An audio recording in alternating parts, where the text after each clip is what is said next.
Alright everyone, it's time for an extra video today actually because the big news at the moment is that Trump has been nominated for a Nobel Peace Prize. This did happen before, and it's funny because other than the fact that a bunch of people on the left and neoliberals like Democrats are really up in arms and they're fuming over this, the same as they do when their mugshots are released by Andy Ngo, other than that it's almost a non-story. Number one, if Nobel were alive today, Alfred Nobel, who, by the way, invented TNT and was really upset about the fact that it was being used to kill people, and that's sort of why this exists, if he were alive today, he wouldn't even recognize the concept of the Nobel Peace Prize.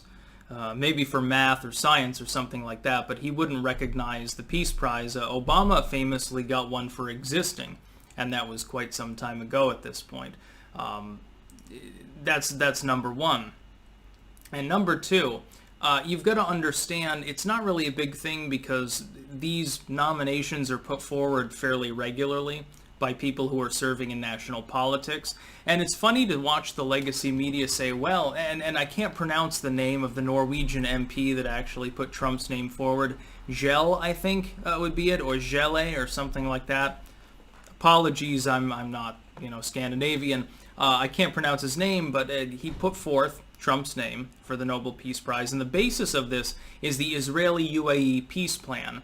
Now, this particular plan, if there is a normalization of relations between Israel and the United Arab Emirates, it is one less significant flashpoint in the world.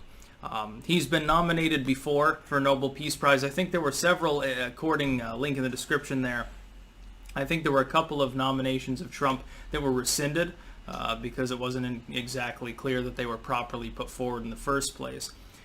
Trump deserves a peace prize, and I wouldn't say just for this, for the Israeli-UAE thing. He is the first U.S. president in quite some time to not engage in overt warmongering.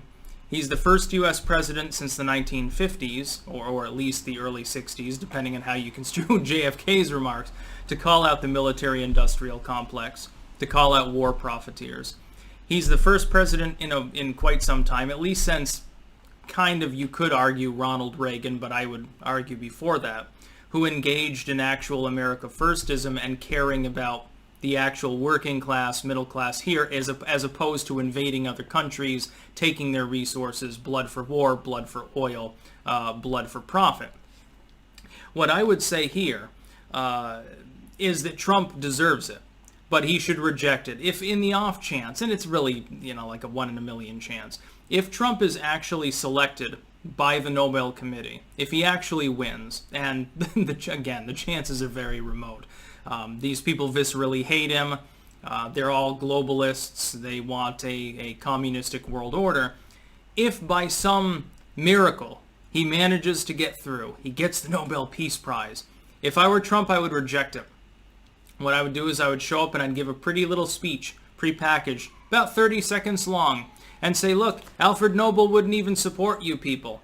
You gave it to Obama despite the fact that he droned tens of thousands of people. You don't care about peace. The purpose of the committee is completely lost. There's no reason to have this prize. Take the money and shove it up your ass. It's not like Trump needs it anyway. Who cares about the Nobel Prize at this point? They give it to weirdos all the time. It's meaningless. As far as like math and science and stuff like that, stuff that's very concrete, it makes sense. Okay, you're giving a grant to this mathematician. They solve some problem that's been in people's heads for 200-300 years that a computer 10 years from now will be able to solve in 10 seconds. But you're a genius essentially. Okay, we're giving you a grant. That makes sense. The Peace Prize doesn't, because it is inherently politicized based on Western politics anyway. Trump can come out, therefore, and call out the military-industrial complex, not start any new conflicts, although, we've still got some that we're involved in. We're still in Afghanistan. We're still kind of in Iraq, although on a very limited basis. Our troops are still scattered around in these other places, but Trump has not added to that fire.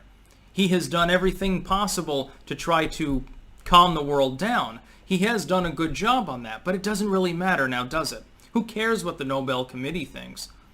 I would wish that Trump would actually go further. I wish that he would unilaterally withdraw our troops from multiple theaters, but unfortunately, in this weird, screwy day and age, He actually gets stonewalled by the Democrats that spent 2 decades talking about no more war for oil, no more blood for profit.